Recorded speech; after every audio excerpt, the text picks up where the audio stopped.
This is going to be the first in a series of videos about how to use GitHub Codespaces and Azure to develop a Django application. Now, GitHub Codespaces is basically Visual Studio Code running in the cloud. And one of the cool things about it is you can use it for free for up to 60 hours a month, and the only thing you need is a GitHub account. You don't even have to give them a credit card number or anything like that. What you see here on my screen is a free GitHub account. So you're going to be able to do everything that I do today for free. Now, there are several different types of code spaces that you can get started with. I'm going to just use a blank one because this will also be very similar to how you would use Visual Studio Code on the desktop. Also, keep in mind while I'm talking here, watch how little time it takes to get this code space set up. I'm not speeding this up through the magic of video. It literally is this fast, and I think that we are now ready to go. So, with that, let's get started. This is going to be a Django application again. It's going to be an incredibly simple cryptocurrency portfolio manager. But the idea here is to show the steps on how to develop and deploy the application. So it's going to be a simple demo. But nonetheless, let's see how we would get this set up. So I'm going to close this startup page here. And I'm going to install several extensions. So I'm going to go over here to the extensions panel. And the first one I'm going to search for is Python, because Django uses Python. And here at the top, we have the one from Microsoft, 150 million downloads. That's the one we want to install. While that's working, we will look for rough. Now, rough is a linter and formatter. I used to use black in the past, but I'm going to start trying to use rough more. And this one by Astral Software is what you want, so install it. And finally, for development, we're going to be storing all of our data in a SQLite database. And so we need something to peek inside of the database. So we'll look for SQLite, and we'll get this SQLite viewer by Flory and Clampfer. If you're on the desktop, I find that this one is also good, but I find that for Codespaces, the SQLite viewer works a little bit better. And with that, we are done for now with the extensions. We'll add more extensions as we continue on. I want to configure the interface just a little bit here. So I'm going to press F1 for the command palette. I'm going to search for settings. And the one that I want is this one right here. Preferences, Open Settings UI. So I'll click that. And I want to search for settings that have to do with font size, because I'm going to make the font size a little bit larger so it'll be easier to see on the video. So I'm going to set the editor font size to 20. And then down here, there it is, the terminal font size as well. And you'll see the font size in the terminal down here increase. Also, while I'm here, I want to set rough to be the default formatter. So I'll go back up here and I'll search for format. I'll set the default formatter rather to rough, and also check these boxes to format when a Python file is saved or when pasting code into a Python file. All right, and that does it for the setup for the IDE. Let's go back over here to the Explorer, and I'm going to install Django. It's distributed as a Python package, so therefore pip install Django gets the job done. This takes only a few seconds.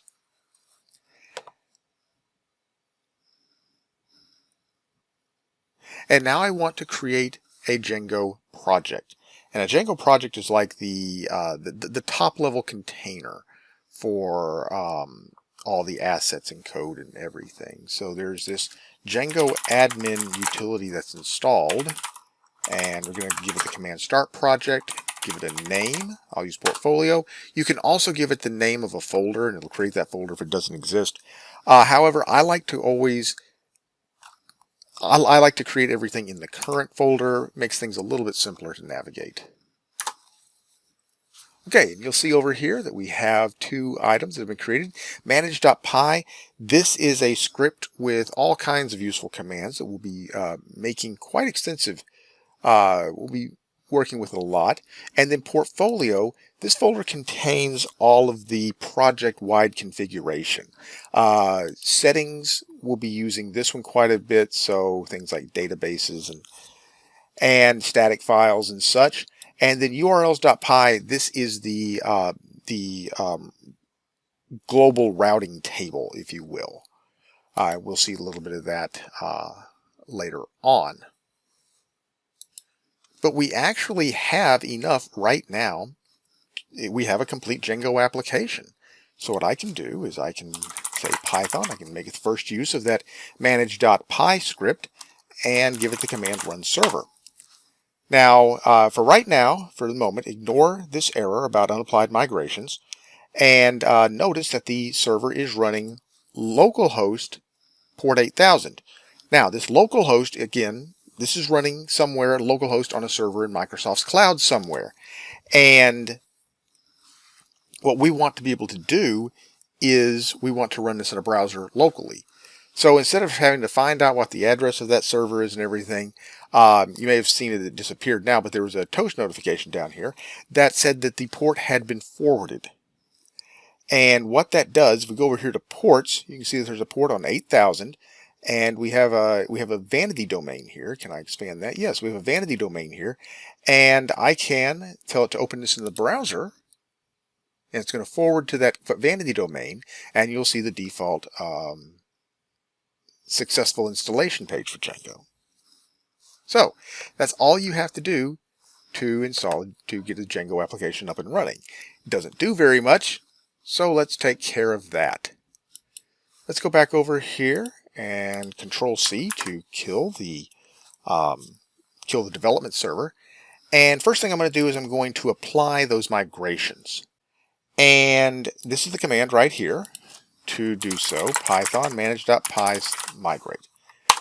You're going to see a whole bunch of migrations. You're going to see a whole bunch of migrations have been applied. And then if we go over here to the SQLite database and right-click on it, right-click on it, and select Open With, and then the SQLite viewer, you'll see the tables that were created by those migrations. Now, what we're going to do next is we're going to create a data model, and then we'll create a migration for that data model, apply the migration, and we'll see a table in here for our new data model.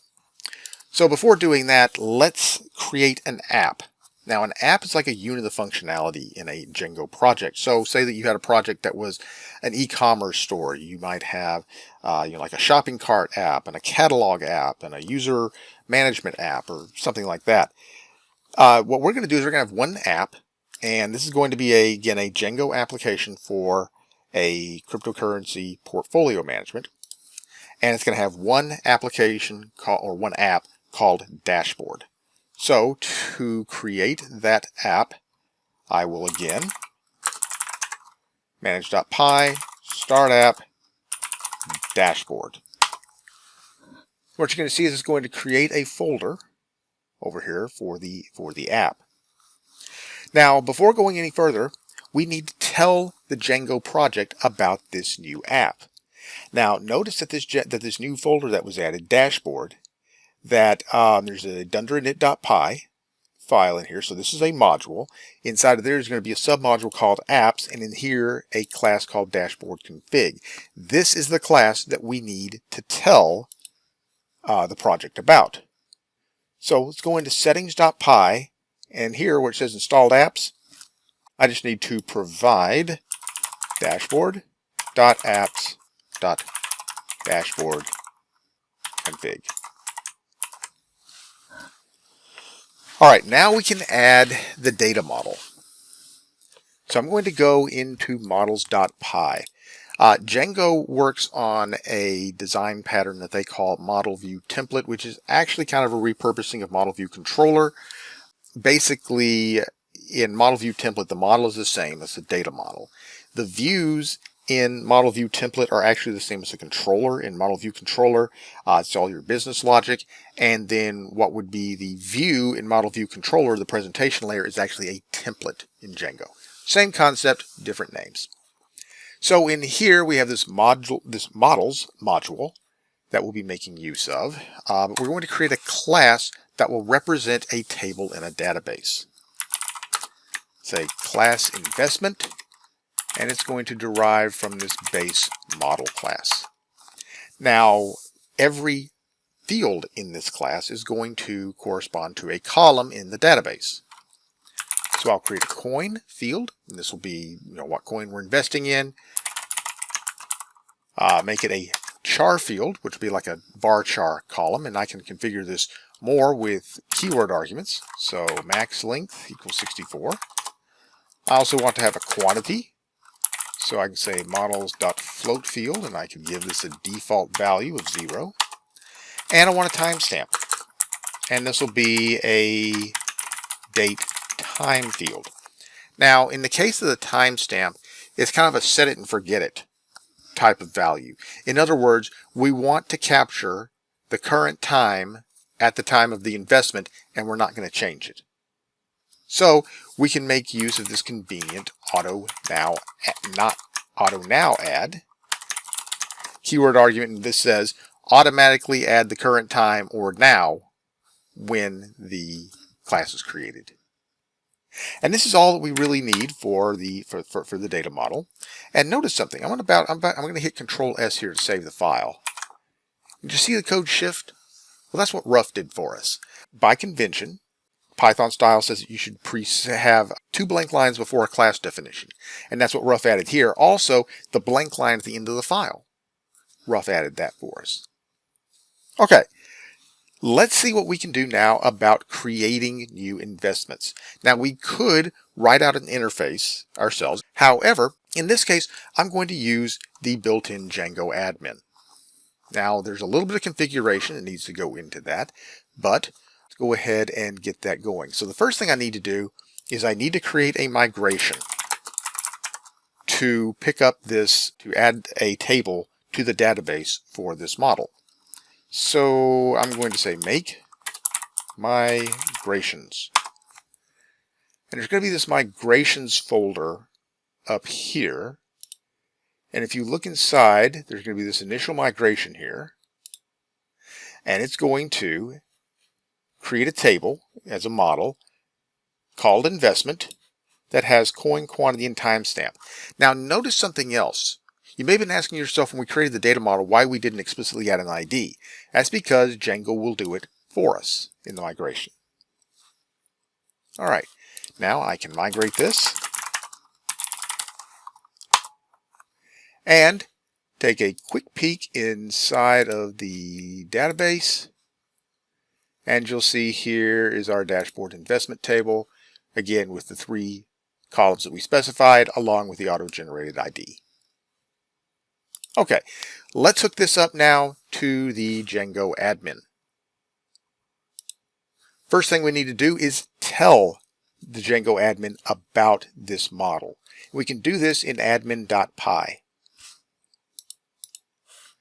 So I'll delete this comment here, and I need to bring in the data model class. So I'll say from models import investment.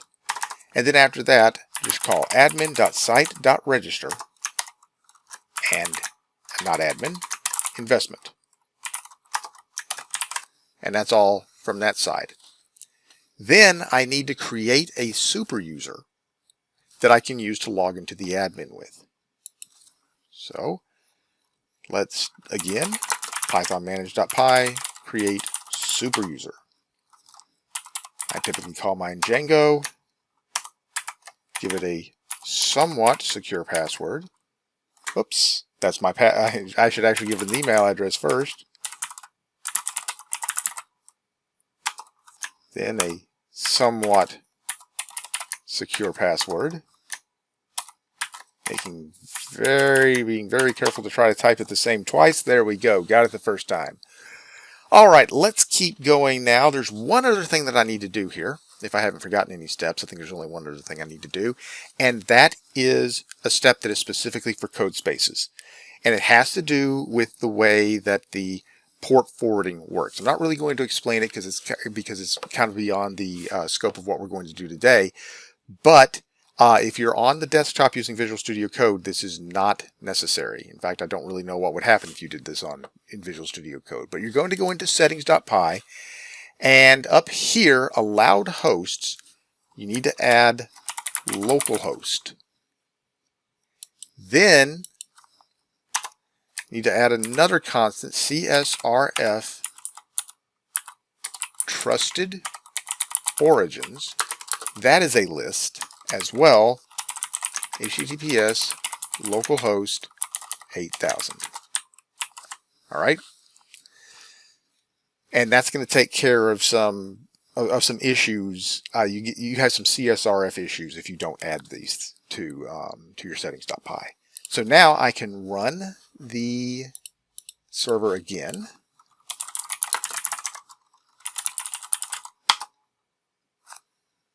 And it'll forward my port. And I should be able to go to /admin. So here we are at the login for the Django admin, and I will just use the super user name and password that I just created. And here you can see that there are these models here for groups and users that were included with those default migrations, and then we have the investments for the model that we just created and migrated. So I'll click add, and I'll create an investment for Bitcoin, and save and add another, and then I'll create one for Ethereum and save it as well. Now you can configure the admin to show more data about each object, but for now I'm just going to go back to here, open the database, and take a look inside, dashboard investment, and there we go. You can see that the IDs are generated for us automatically, as well as the timestamps, and here is the data that we provided. All right, so let's go ahead and now get this into an application. I'm going to kill the development server once again, and I'm going to write our first view. So I'm going to go into views.py. This render function is imported, and we'll make use of it shortly. But the first thing I need to do is I want to have a view, which is going to be a function, which will get all of the investments out of the database and show them in a list. All right, so the first thing I need to do is bring in, from the models module, I want to bring in the investment. And then I want to write this function. So def, we'll call it list investments. And when this is called by Django, Django will pass a request to it. Inside of here, I just want to get all investments. And so that'll be the investment class, the objects, which are basically the rows in the table, and then a filter. In this case, I just want to get all of them. Then I want to return render. First, to render is always request, then the name of a template to render. And in this case, it's going to be called list.html. Now, this is going to be relative to a folder that we'll create. This path is going to be relative to a folder that we'll create in just a second. And then we're going to pass it a context. And this is going to be data that will be passed to the template. This is just a dictionary. In this case, I want to say that the investments will be passed and will be called investments in the template as well. All right. Get some formatting from rough there. Now let's go ahead and create that template. Now, by default, Django will look for a template in a folder in the app that is called templates. So I can now go ahead and create that list.html file. All right. And the list.html file is going to be a combination of just plain old HTML as well as Django template syntax. And we'll see more of that as we go along. But let's go ahead and start off first of all with HTML, and I'll put a head in there later. But right now, let's go ahead and get into the body. I'm going to put this in a table. So we'll get the T head, table row, TH. First one's going to be ID. And I'm going to want what? Coin, quantity, and timestamp. So we'll go ahead and write those out. Coin, quantity, and timestamp. Then body.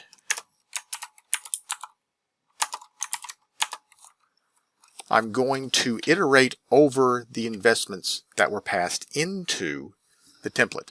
And I'm going to do that using a for loop inside of a tag. So you're going to see that the for loop is very similar to Python for loops for investment in investments. One notable difference is that I do have to explicitly close the for loop. And then in here, I can create HTML, and for each investment, a new block of HTML will be created. Now, since we're in a table row, and then table data. So for this first one, I want to display the value of the ID for this particular investment, which I can do inside of double curly braces. So investment.id. So then I'm going to need a couple more again here. So I want one for the coin, one for the quantity, and I also want one for the timestamp. Now this one, I want to format it. So to format it, I can pipe it to this date filter, and the date filter will accept a format string. So we'll say the month, the day, the year, the hour, minute, and second. And that's our template. That's all we need to do before routing it. So routing again is done in this, or at least this is the global routing for the project, is done in this urls.py file. You can see that the admin path is in here. But convention also tells us that we should create a routing table for each app and then import that into the global one. So I will create a new file. Call it urls.py, not pt, py. And we'll get this path function. So from django.urls import path. I also need to bring in my view that I want to route to. So I will say from.views import list investment. Actually, I wanted to make that list investments. Okay. There we go. It'll make things easier later on. Okay, so list investments. Then this URL patterns list that Django will look for. And I'm going to put a path in there. And first of all, it's going to be the first value is going to be the route itself, empty string, just to say the base, so the base URL for this app. Then the name of the view function, and then a name for the view function, which we'll use when we are doing redirects and automatically generating URLs. Okay. These don't have to be the same, but in many cases, some cases it makes sense to make them the same. Now I can go into the global urls.py, bring in this include function, and I will add a path for that app dashboard, and then include dashboard.urls. All right. And if I did not make any mistakes, this should work. So let's run the server again. Open it in the browser. Now, one thing that you notice is that we get this 404 now. So when you change the routing table, when you do anything custom, it clobbers that default route. And there's a way to create a new default route, but for now, I'm just going to go to /dashboard, and we'll see our table of investments. Now, this doesn't look very nice. So what I've got here, and I'm just going to copy and paste this, because this is not going to be a video about CSS. And I have no idea what this CSS does, by the way. I just basically took the unstyled HTML, pasted it in the ChatGPT, and said, create me a style sheet. And this is what it came up with. Static files, serving a static file is a special case, and the default configuration for Django says that you should have a folder in your app called static, and that then you'll be able to serve static files relative to that folder. So I'm going to create another one called CSS, and then I'm going to create yet a file called style.css. I'm going to paste this in there. Okay, again, I just know that it looks nice. So now what I need to do is I need to get this style sheet into the template. And I'm going to use a static tag for that.